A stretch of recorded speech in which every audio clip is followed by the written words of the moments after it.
A new review from the prestigious Cochrane Reviews suggests that lowering saturated fat will reduce your risk of cardiovascular events.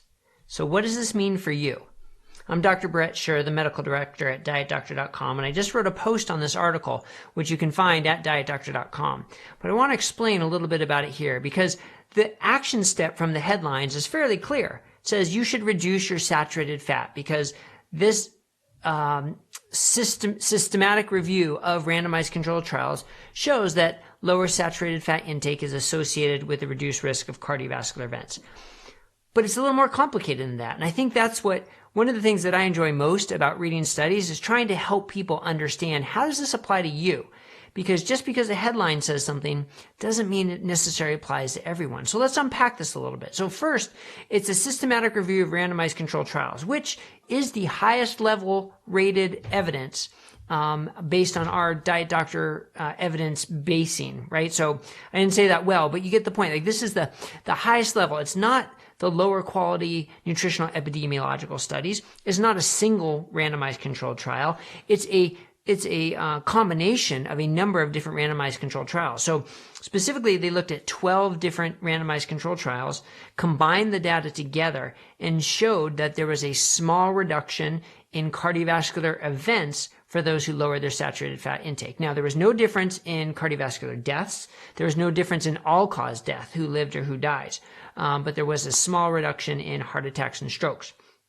Now, what's interesting, of those 12 studies, 9 of them were negative. 9 showed no difference whatsoever. 3 did show the small difference, and when you combine them all together. So that's sort of the purpose of these systematic reviews, that when a benefit or a risk is so small that a single trial is not going to pick it up, you have to combine all these trials, and that's what happened here.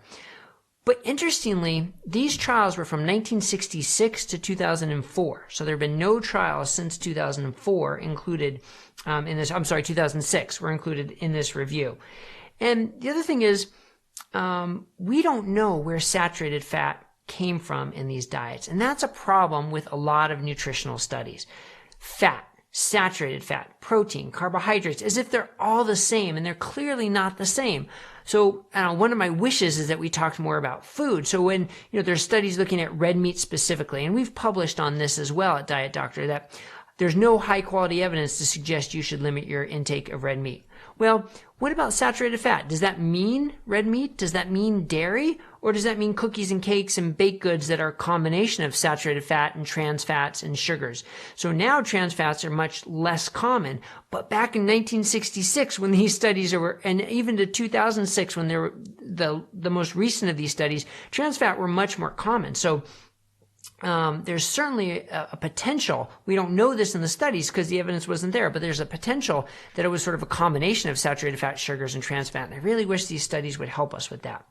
The other thing is all these diets were a high carb, high fat diet. So really what the conclusion shows is that if you're eating a high carb diet, then eating a lower amount of saturated fat may be beneficial at reducing your cardiovascular risk. Does this apply for people who are eating a predominantly whole foods, low carb diet? Again, we don't know. And that's part of the frustration. So my job as a clinician is taking care of the patient in front of me and saying, well, does this study apply to you? Our job at Diet Doctor is saying, well, yeah, here's the headline, but what is behind the study, and how do you know if maybe this study applies to you or not? And unfortunately, that's sort of the nuance that isn't always picked up in the headlines, but that's what makes this so interesting and so complicated, because I want to know, does this mean that everybody should reduce their saturated fat intake? No, it doesn't. Does this mean that some people should? Probably. Yeah, if you're eating a high carb diet and you're eating saturated fats that are combined with sugars and maybe with trans fats, then yeah, probably reducing that's going to be beneficial to you to some degree. So it's trying to understand what's behind the study without just throwing out the study and saying, oh, don't pay any attention to this because you didn't control everything. Well, you can't. Nutritional science, any science is hard. You can't control for everything. But what you can do is try and interpret the conclusions in ways that make sense to you. So hopefully this helped a little bit to help you determine if this applies to you or not. You can read more about it at dietdoctor.com with links to the study and links to some of our other, whether it's our guide on saturated fat or some of the other stories we've written about saturated fat to sort of balance out the information.